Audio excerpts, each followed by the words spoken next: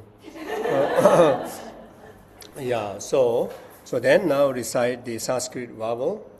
Om a I U Ri Ri Li Li E O Ama So Ha.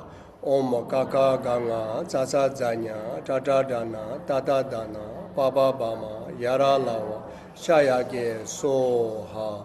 Om Yedama Hetu Tabawa Hetun Teshin Tata Gato Heba Tata Tegen Chayo Nirodaya Evambadi Ma Shamanaye So then absorption. Guru Chenrezig absorb into me. You know, those of you who have visualized Chenrezig on your crown or in front, then from the lotus, then dissolve upward.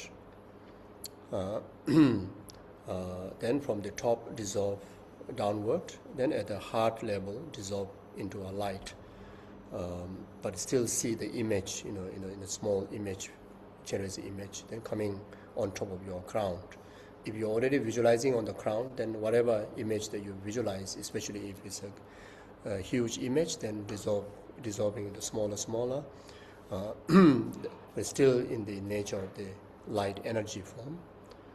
Then that naturally causes the opening of the central channel. Then your heart here, the heart chakra, naturally become like a lotus petal. Then in the central there's a mundis. Then there's also the energy that which is the Dhamma Dhatu, the Buddha nature that you carries your clear light mind. Then the Chenrezig dissolve and straightaway enter into and emerge with your own clear light mind. Then after that, then the 8-petal lotus, the heart chakra, close. Then seal with the mantra notes, even seal with the cross mantra in the form of the Vajra. And that creates the auspiciousness of the never to be separated Guru Chenrezig, from you until you achieve the resultant Chenrezig's enlightenment. So Guru Chenrezig absorb into me, and I transform into white blissful light, and my body, speech, and mind become with the Guru Chenrezig's holy body, speech, and mind. So meditate on that.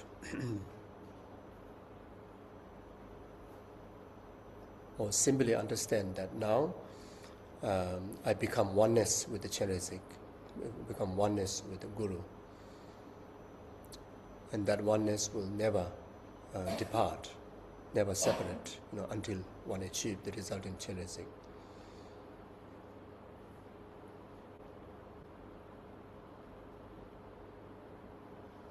Thank you. So now recite the Kyabje Lama Sopa Rinpoche's sweep return prayer.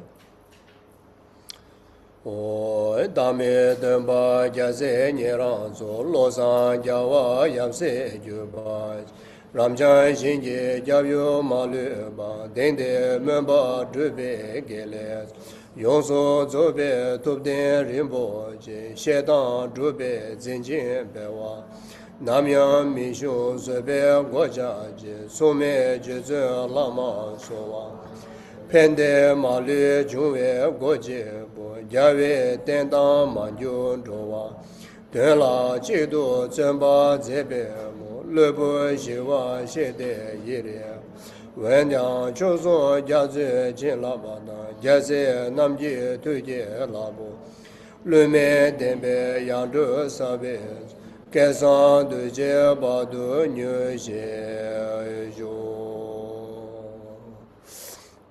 So then dedicate the way how motivated in the beginning, we dedicate just like that. And so since we don't have much time, so just simply dedicate the way how the Bodhisattva Samadabhadra, Bodhisattva Chenrezig, how they dedicate whenever they accumulate merit. We too dedicate just like that.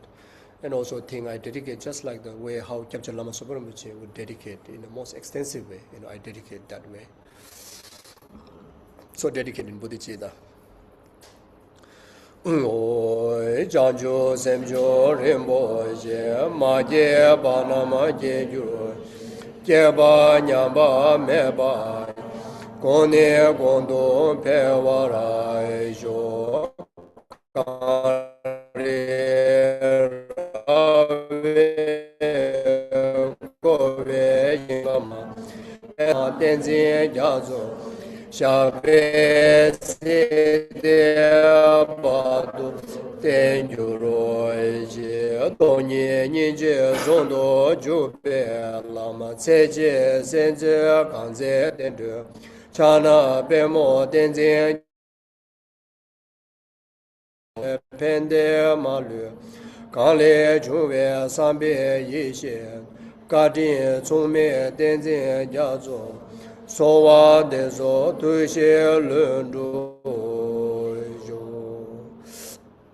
then now dedicate in emptiness, seal the merit with emptiness, just like how Kyabje Lama Sopa Rinpoche dedicated here. Due to all the past, present, and future merit collected by me and all the merits of the 3 times collected by numberless Buddhas and numberless sentient beings with the empty from existing from their own side, may I, who am completely empty of existence from my own side, achieve the state of full enlightenment which is completely empty of existence from its own side. Lead all sentient beings who are completely empty of existence from their own side to the state which is completely empty of existence from inside. By myself alone, who is completely empty of existence from my own side. Then dedicate the same way that all the past Buddhas and Bodhisattvas did. Jambi bawe jidra kemba dang gundo sambo deya deshin deda gunje jesu dalo je jewa deda tamje rabdo ngo desumo shebe jawa tamje je ngo wo gangla chodo ngaba daji jewe zawa degun sambo jeje rabdo ngo warai je. Then prayers for multiplying the merit. Jomden de dejin jaba da jomba yang da ba zobe sanje namba na weje jabo la cha se lo chanjo semba semba jembo kundo sambo la cha se taya ta om benza dia awa buddha ne so omo duro duro jaya moje so ha taya ta om benza geva awa buddha ne so Omo duro duro jaya muje soha tayata om penjadiya awa buddha Omo duro duro jaya muje soha Chomdende, Deshin Shaba, Da, Jomba, Yand, Zobe Sanje, Minji, La, Binduya, Weje, Jabola, Chase, Chomdende, Deshin Shaba, Da, Jomba, Yand, Daba, Zobe Sanj, Moada, Molam, Tamje, Rabdu, Dribe, Jabola, Chase, due to the blessings of the eminent virtuous, victorious ones and the Bodhisattva, the truth of infallible dependent arising, and the power of my pure special attitude, taking responsibility, may all the aims of my pure prayers accomplish. So, understanding of this statement by the Buddha, then have a full faith, all the prayers, all the wishes, all the dedications that you have you have done, will accomplish accordingly, when all the conditions are complete. Nothing is lost, not even a single wishes that you made, prayers you made will lost.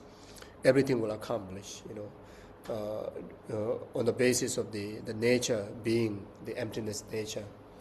And also the power of the triple gem, the merit field, the Chenrezig, the Guru. They only bring the definite the benefit to fulfill our aspirations. And also the interdependent condition from our side, having this pure motivation, pure thought to conduct this practice. So with this conducive environment, then, carry the heart of confidence that definitely my samsara, my family's samsara of all sentient beings, definitely going to be empty.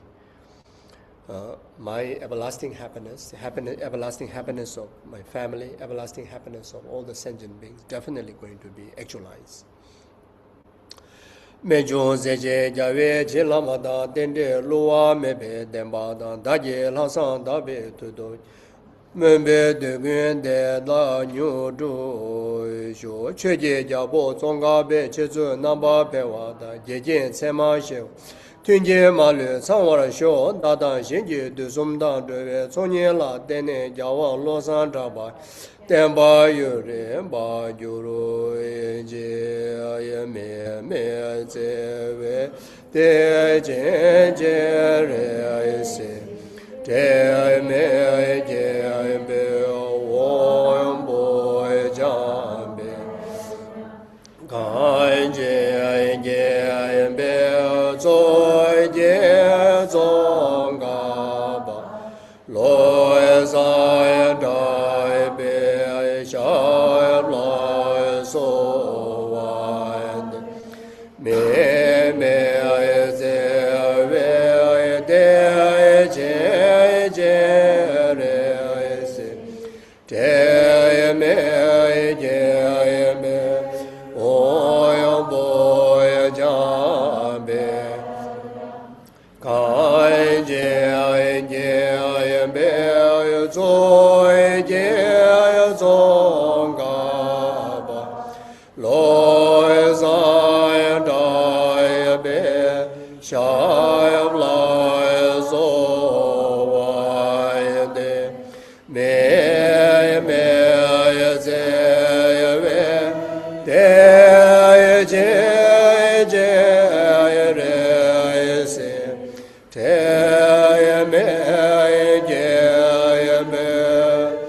Rejoice and thank you very, very much.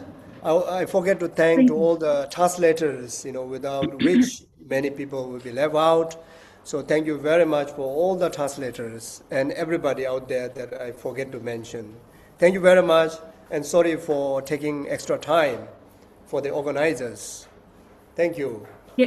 Geshe, on behalf of all of our friends across the world, including the Spanish-speaking friends whom I forgot at the beginning, all the Russian-speaking friends, Chinese-speaking friends, English-speaking friends, and friends who speak everything, please,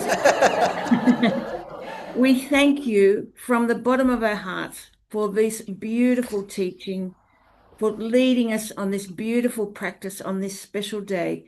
You are our beloved teacher, Geshe. Thank you so very, very much. Thank you. Thank you. Take care. You warm our Good hearts. night. Thank you Good so much. morning. Good afternoon.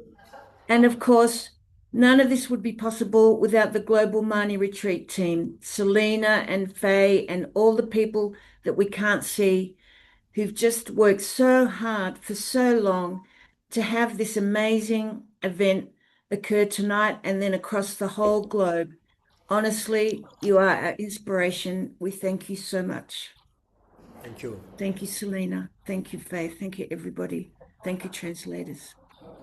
So that's it, right? That's it? Okay. You're off. Okay, good.